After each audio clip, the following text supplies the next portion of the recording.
কবি সবিতা বিশ্বাসের কবিতা আমার রবি ঠাকুর।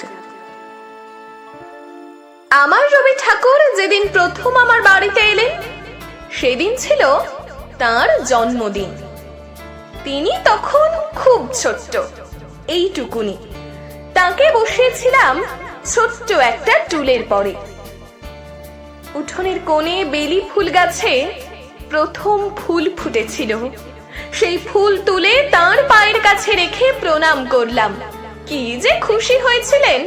তিনজন খুদে বন্ধু তাকে শোনালো আতা গাছে তোতা পাখি। দুজন সামনে দাঁড়িয়ে, একজন পিছন ফিরে, আর একজন আধো আধো গলায় তাই তাই তাই। আমাদের হাসি থামতেই চায় না। কে যেন বলল, রবি ঠাকুর হাসছেন। তাকিয়ে দেখে সত্যিই তো তিনি হাসছেন।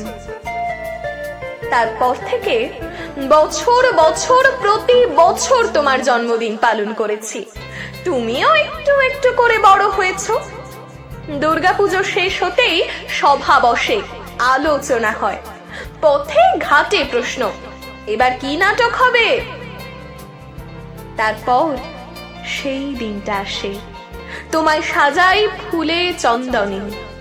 সবাই রবীন্দ্র ভবনে আসে তোমায় প্রণাম করে আশীর্বাদ নিতে, তোমার কথা শুনতে, গান শুনতে। আমার খুব ভয় করে জানো, আমার কাছ থেকে তোমাকে কেউ নিয়ে যাবে না তো?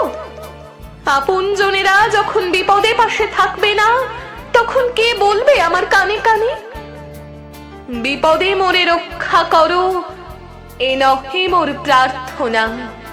বিপদে আমি না যেন করি ভয়, আঘাত পেলে কে উচ্চারণ করবে?